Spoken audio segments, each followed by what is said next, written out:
Hello and welcome. I'm Dr. Adam Dorsay, a psychologist in Silicon Valley and the host of SuperPsyched, a podcast dedicated to supercharging your life. Each episode contains fun, high-quality interviews with experts looking at psychology from all angles.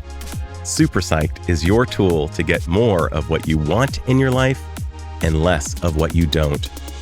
Any listener of this podcast knows I care a lot about connection. I mean, hey, I wrote a book on the topic. And when I learned that another author took a look at the topic in a way that complemented mine, I was all in.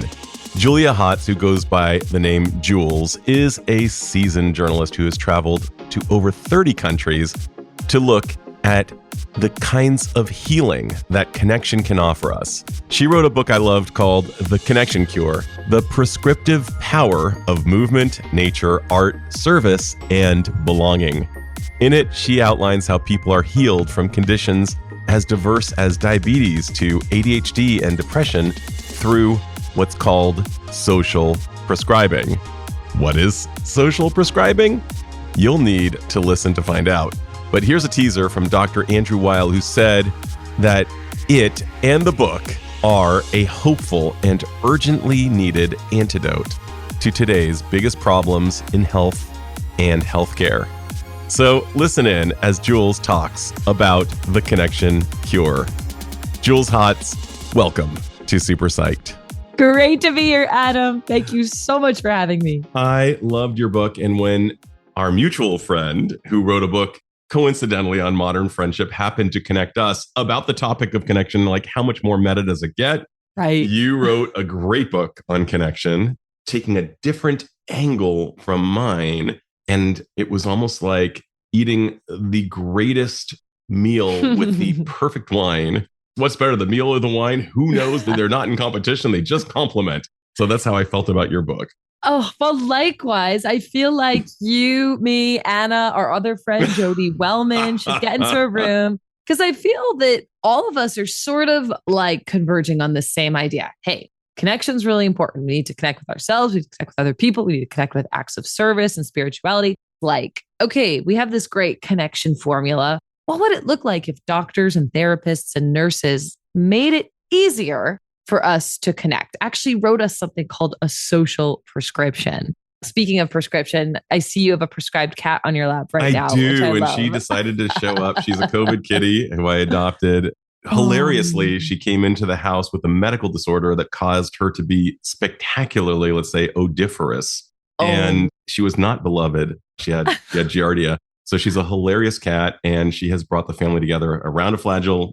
Odor's gone. And she's just purely the sweetest little girl. She's a cutie. She's a keeper. You might be not surprised to understand as a cat owner that doctors in Canada are actually prescribing cats and dogs to people and or opportunities to volunteer with cats and dogs. They really are medicinal the way that these pets can sometimes bring out the best in us. Could things be more meta? Here we are talking about all of these things that are converging in the topic of connection. And meanwhile, one of the prescriptions from Canada jumped onto my lap. So could not be more hilarious or on point.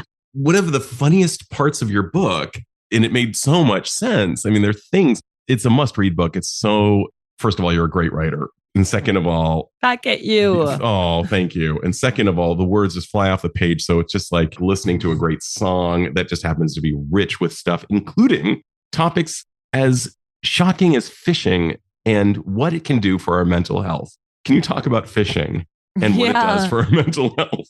Yeah, the fishing is a funny social prescription. People sometimes hear social prescribing and they think, oh my gosh, are we gonna have to like sit in a circle and talk about our feelings and kumbaya? You know, there's a lot of people who might hear that and think that's not for me. However, there are certain activities like fishing or sculpting or knitting that really invite this concept of parallel play, really invite this idea of people are connecting by doing an activity together that they, might both enjoy, but they don't necessarily have to be small talking their way through it. And when I went to go see this fishing prescription up close, I think you'll relate to this because these are a lot of typically, younger men entering the workforce, older men as well, who might not be the first to sign up for, let's say, again, a cooking class or a knitting class, but do crave that sort of peer interaction. Here's why fishing is great. Number one, you're getting out of your house. Right.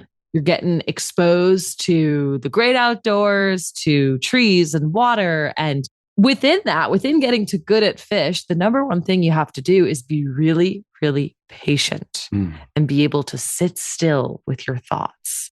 And this is part of the reason why in England, where I went to check out this fishing prescription, it's been effective for everything from ADHD to recovering from alcohol addiction, really anything that messes with our ability to pay attention.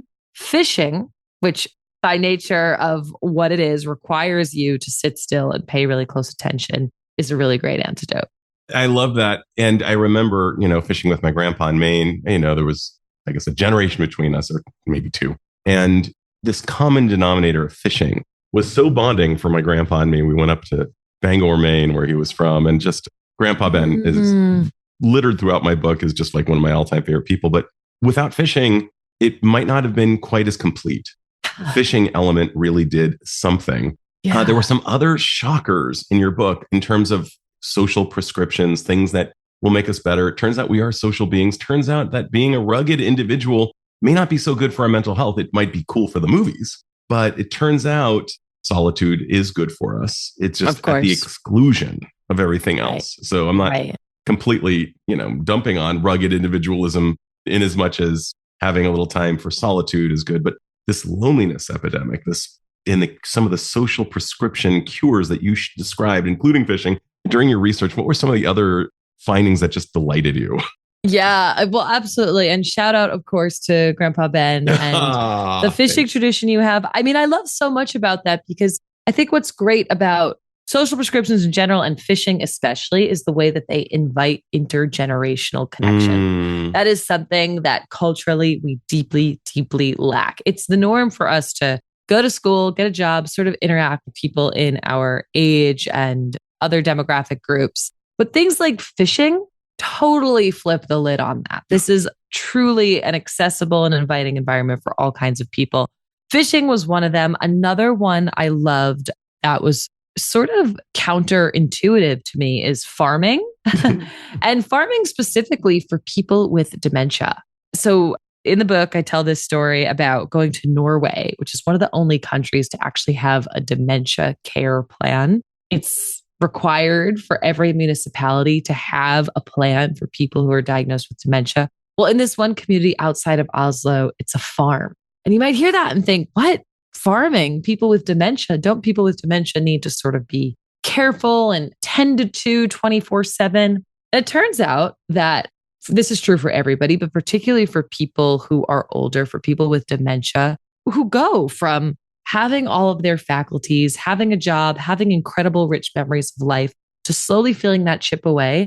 One of the worst things you could do is make them feel like they are less than, is make them feel like they can't do anything on their own. And one of the best things you could do is give people a little sense of responsibility, of purpose, of meaning. That's what I saw happening on this care farm, where people were doing unglamorous stuff. Like some of them were literally shoveling up cow poop, but they loved it, is what the caretaker who leads the farm told me, is because you can actually see the results of your work and feel like you're doing something.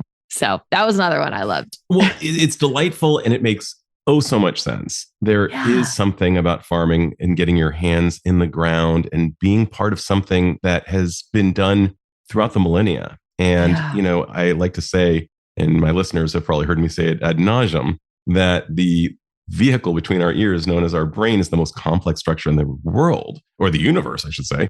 And it hasn't changed much in the last 35, maybe 100,000 years. Yeah. And yet our surroundings have changed so dramatically. So it makes infinite sense. Our brains are wired to farm. Our brains are wired to fish. Our ancestors did this. People ask what's new. Well, what's old?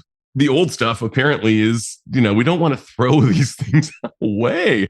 Yeah, right. I love this idea. And it blows my mind also that Oslo has the kind of, or I should say the entire country, and so many of the Scandinavian countries do have this integrity saying, listen, these people may be on their way out, but we're going to treat them with the dignity, respect that they deserve. And so every township has a group of people dedicated to make sure that the elders are protected and cared for from cradle to grave. Totally. Yeah. Norway is such a leader in this. And, the concept has spread as well to the Netherlands and England. It's a really beautiful thing. And it speaks to something you touched on and something you touch on in SuperPsyched is this idea that we are wired to connect. And that doesn't just mean have a best friend. It means also connect with strangers, connect with spirituality, connect to ourselves. We are not meant to live this distracted and disconnected from the world around us. And the way I wrote this book was saying, how can we package that in a way that people are actually going to respond to?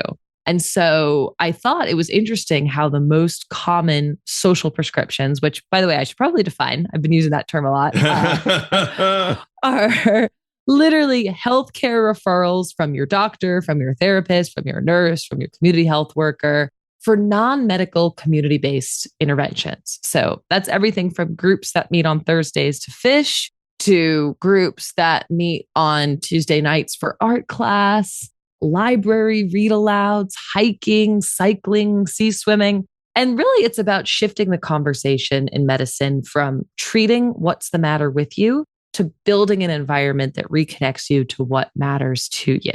And so my book happens to focus on the most common types of social prescriptions involve some element of movement, nature, art, service, and belonging. And why those 5? I think it speaks to your point that as human beings, tens of thousands of years ago, when we were just hanging out trying to survive on this dang planet, we had to do these things. We had to move our bodies. We had to be able to pay attention to nature. We had to be able to tell stories with each other. We had to believe, this gets to your points about spirituality, that our lives had some kind of meaning to them. And so I think this is part of the reason why, on a physiological level, we respond positively to environments that allow us to do this. I'm loving this. I'm just going to reiterate what you just said. Movement, nature, service, art, and performance. Is that correct? Nature, art, service, movement, and belonging. Yeah, and belonging is kind of the one that... apologies. Let me get rid of that. A little shout out to Smiley Pozwalski. Yeah. Belonging guy.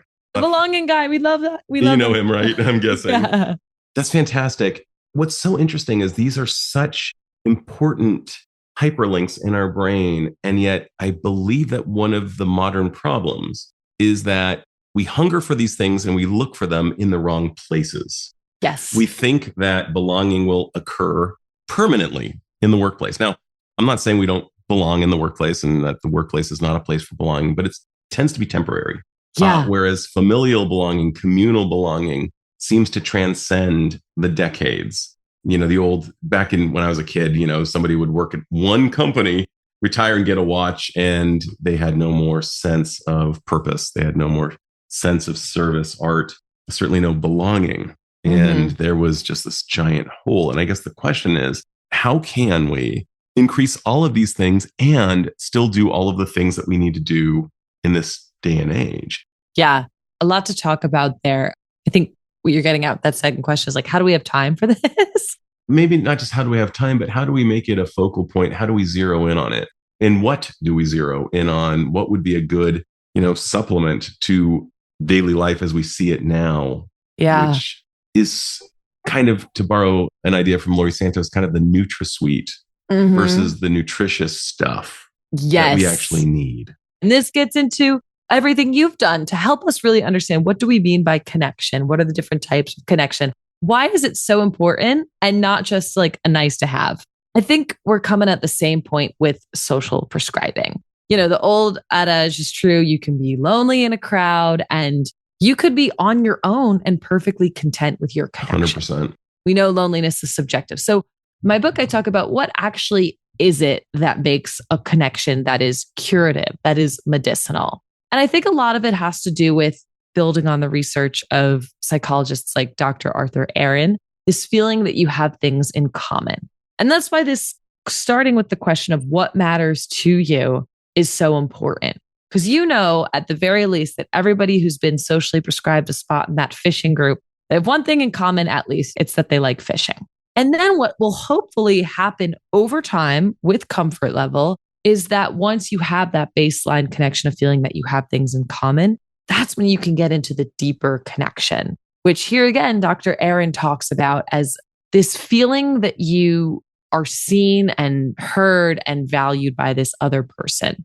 The other researcher I like to quote when I talk about this is the late Dr. John Cacioppo, the neuroscientist who really did so much to put loneliness and the importance of connection on the map. He's the one who really helped me understand that there's a difference between quality connections and quantity connections. And what happens in a quality connection is that it's a confidant that affirms who you are.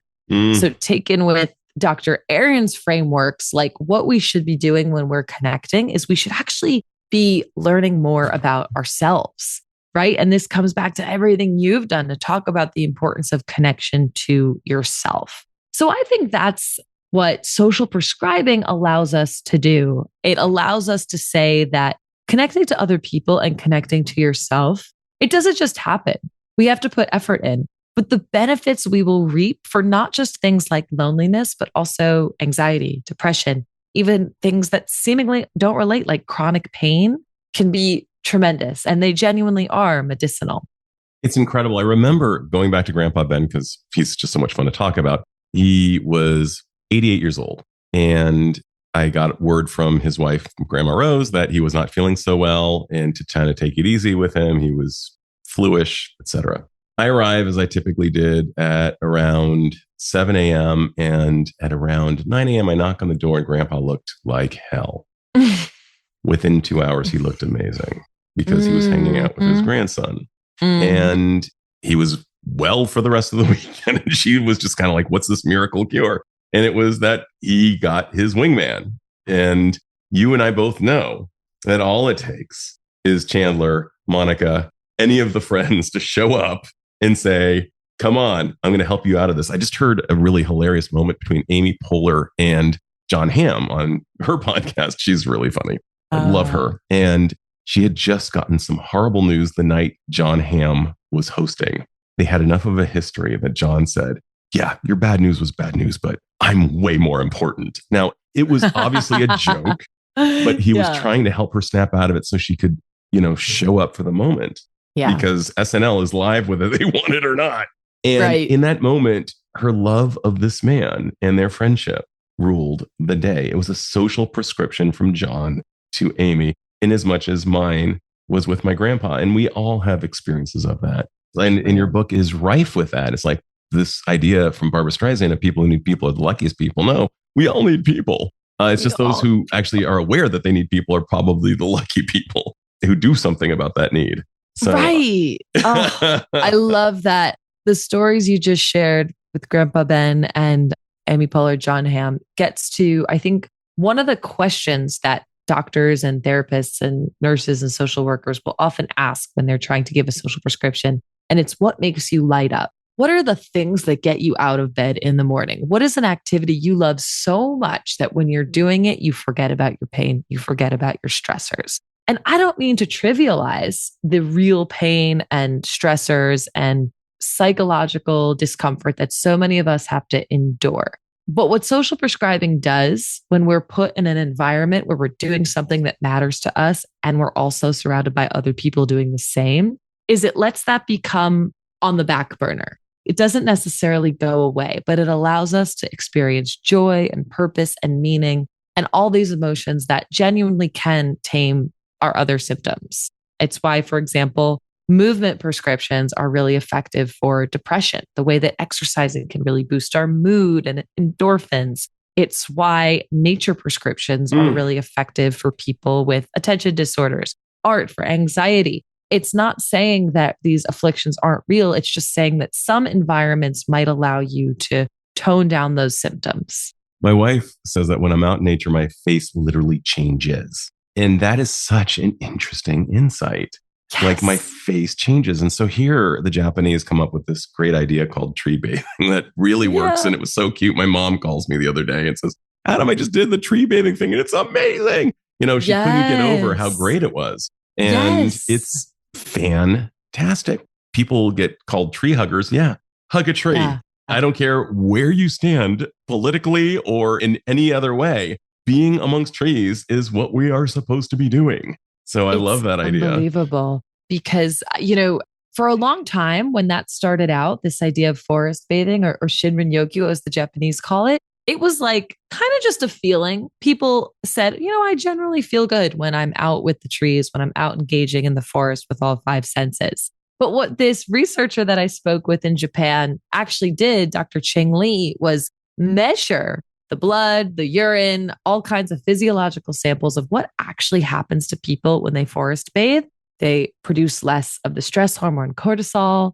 They produce more of the natural killer cells, proteins associated with fighting cancer. They experience lower heart rates, lower blood pressure. Like literally, it's not just in our heads. Our bodies really respond to this. So go your mom. She gets it. For sure. And so does John Muir. Apparently, John Muir was afflicted with, I don't recall what pathology. It could have been something life-threatening, but he lived amongst the sequoias in Yosemite. Yeah. And he experienced a remission. So there does seem to be something there. I love Shinrin-yoku. I'm a huge fan of Japan. They take the time to go through the exhausting experience to simplify things. They can almost seem so simple that they almost, could be brushed aside, except for the fact that they are entirely genius and must be employed. Let's get into micro connections because you kind of made reference to them. One of the things I've taken great interest in is talking to people in line at the supermarket, talking to the checkout person and how it can impact mood. And today, during my lunch break, unfortunately, I needed to do one of those have to phone calls. And so I was that guy walking around Trader Joe's and not engaging. This is very, very off brand. Usually I'm super engaging wherever I am. I see that. One of my favorite things to do at Trader Joe's, for example, is ask the checkout counter person, hey, can you recommend something that I might have overlooked? Oh, I love that. Let me tell you, we have a product that you missed. And sometimes it's a life-changing product. But regardless, the intrinsic lift that I get from just schmoozing with somebody in line, and I probably will never see them again. But what are these? Let's talk about micro connections and just how they serve us and how we might not be served by only buying on the internet or not schmoozing in line. Yeah. Well, that's just it. Like for all of these things, it's so easy for us to neglect movement, nature, art, service, and belonging. Like our lives these days really don't require us to leave our house. If we want food, we can order it. If we want entertainment, we can hang out with Phoebe, Monica, Chandler on our television set. And that's in some ways great. And we tell ourselves that, okay, this is great. Modern life affords me all these conveniences. And so now I'm going to have time for the important things. Now I'm going to have more time for what matters to me. The problem is that we don't often fulfill the second part of that. Oftentimes it can become like a trap when it is so easy for us to not leave our houses. Why would we? And so the one thing that social prescribing forces us to do by virtue of it being a doctor's or therapist's or clinical health workers' prescription for something is that it breaks that pattern. Even if we hate it, even if we go once and don't want to go back again, it is a doctor's note to go to a specific group. It's not a generic recommendation to exercise more or talk to more people. Specific time and place, ideally based on something that matters to you. The hope then, once you've sort of had that reboot, that reset, that dose of 10 weeks of medicine, that you will go on to become a bit more intentional about micro connections, whether that's talking to someone at Trader Joe's, whether that's talking to someone on public transportation. There's all these great research studies that talk about how like when we get on a bus or when we get in an Uber, we think that what we want is to use that time to recharge. And maybe that's true sometimes, but what a lot of research suggests is that when we do go out of our way to have these micro connections, ask somebody. I have a friend now who, whenever he takes an Uber, he asks them about their favorite restaurant that nobody knows about. And then they go there together. Genius. They're so much more likely to remember those interactions. And that's really important. Actually, the novelty, this is something our dear friend Jody Wellman talks about. The novelty of the kinds of experiences we can have is so important to helping us live a meaningful and memorable life, right? What these micro connections do is they break up our days. And particularly, I tell the story in the book of somebody who had been dealing with social anxiety and agoraphobia. He describes his days as being like an undifferentiated gray mass. Like he was really, really shut in. He has to ultimately leave his job, and every day kind of felt the same for him, like a Groundhog Day situation. But when he's given that social prescription for something that mattered to him, this guy Jonas was a huge history buff. So he gets prescribed culture vitamins, 10 weeks of different cultural and arts excursions around the city. He says it was the first time when I came home from my day and I felt like I had something to talk about. It was the first time I felt my days weren't so gray. When my parents asked me how my day was, I actually had things I could tell them. And so I think whether it's coming from a doctor's prescription or something we prescribe ourselves, even if it feels uncomfortable or energy absorbing in the moment, these micro connections, what they really do in the long run is they give us energy back. I love it. And I'm just going to give a shout out to Crystal, who was my Trader Joe checkout person. And I literally hit pause. I silenced the call and I said, Crystal, I'm so sorry for being that guy right now. And she just said, she's like, I got you. And so we did have a micro connection in spite of the fact that we didn't have quite the micro connection I would have preferred. Let's say somebody listening says, hey, nice for you, Jules and Adam. Right. You guys like a good schmooze. I'm a super introvert, maybe leaning a little misanthropic, not exactly a people person. What would you say in terms of their, because I don't care how introverted you are, you still kind of sort of sometimes need a little, Groundhog Day to say hi to people. What are your thoughts on that? I love that. I never thought about why that's called Groundhog Day and why that movie has that concept, but that makes so much sense. Yeah, well, I would say that is a very common piece of feedback I hear. They hear social prescribing and they think, no, thank you. That sounds like hell. But what I will say is that quality of connection is more important than quantity. And so is reconnecting to yourself. So I would say that it's really, really important for the health professionals listening who maybe want to prescribe something like this, but they're anticipating the usual pushback of, no, I don't like people. I'm introverted. I'm not a people person. Right. It's like, don't make it about the people, make it about the activity. That's what worked for Jonas. Jonas, who had social anxiety. I mean, it really was a form of exposure therapy. He exposed himself to the situation he was most afraid of. But importantly, his mental health caseworker didn't say that's what he was doing. They said, here's an opportunity to learn more about the Roman Empire. Here's an opportunity to learn more about local Danish culture. This was in Denmark, by the way. And so it's almost like it reminds me of parents who try to get their kids to eat more vegetables. They'll like put broccoli into a brownie. The Jessica Seinfeld approach. Exactly. Like we don't have to package this as friendship and connection. And frankly, that might not be the thing that the person primarily gets out. What's really important here is a change of scenery, a reconnection to what matters to you. And even if all that you're getting, and this is not an all that you're getting, I mean, this is so important for us to reconnect to ourselves. That's a win. Even if you come away after these 10 weeks of social prescriptions for whatever it might be, not necessarily having made best friends, but just feeling like you did something fun that you enjoy, that you could turn to the next time the chips are down, that's a win. A cajillion %. When I say to even the most introverted people is do something you're going to like anyway. So even if you drive away having met nobody, you at least did a cool thing. What blows me my mind is, I remember learning about parallel play when I had my own children, and that was what they were doing. And I didn't know what that was called before that. And it turns out that we adults needed to. And I'm sure you've seen that SNL skit or that ad for men who need to go to the man park. Their wives kind of bring them over and say, hey, I'm going to let you play and then I'll pick you up. I love it.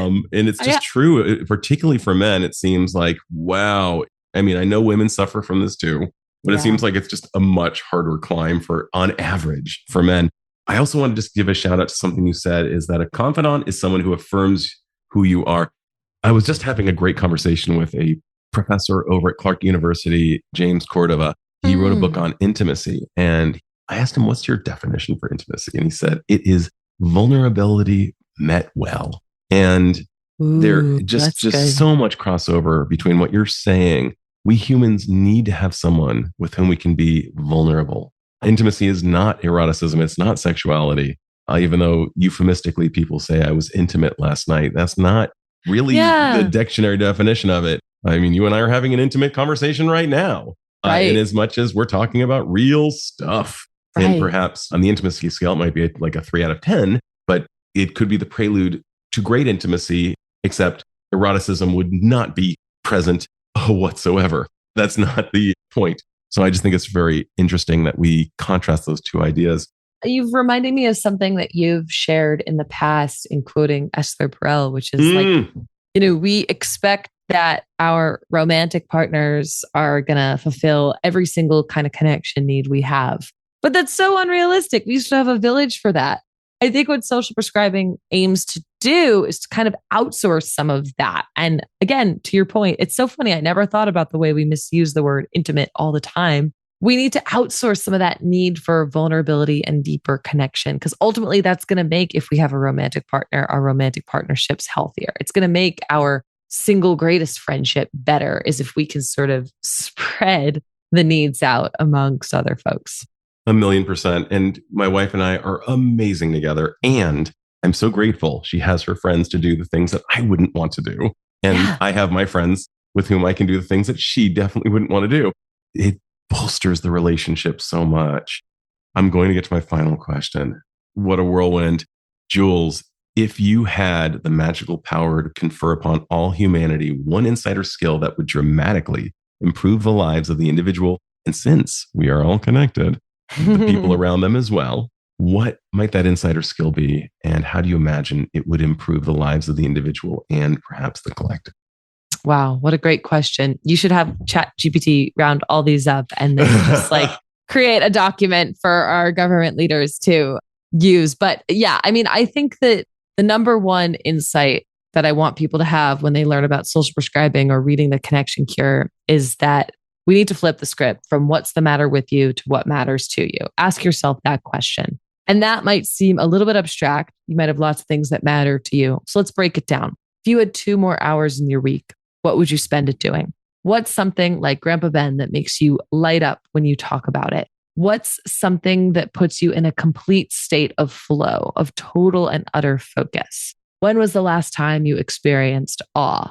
I'm packing a lot in here, but all of these fall under the umbrella question of what matters to you. Ask yourself that and do that thing. If you're not in a place yet where your doctor, your nurse, or your social worker can help prescribe you that, look up free and donation-based activities that will hold you accountable to do that thing, because I guarantee your physical, mental health will be better for it. It's incredible how ridiculously connected we are. And I believe it was actually, now that I think of it, I believe it was our mutual friend, Jody Wellman, who connected us. And through her, I also met Anna. But it's almost as though you have been sitting over my shoulder and looking at the TEDx that I'm giving next month. It's like you and I are just definitely meant to do something together. I don't know what it's going to be, Jules, but I have a feeling it's going to be awesome. If nothing else, for sure, this episode has been a total blast. I can't thank you enough for taking the time to write the book. The Connection Cure is fantastic, a must read.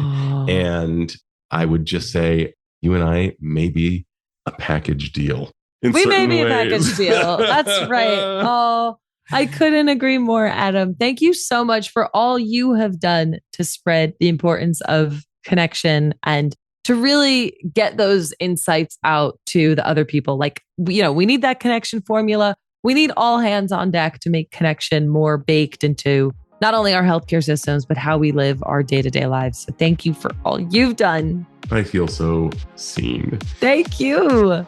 This is Dr. Adam Dorsay thanking you for listening to SuperPsyched. If you know anyone who might like it or who might benefit from listening, share it.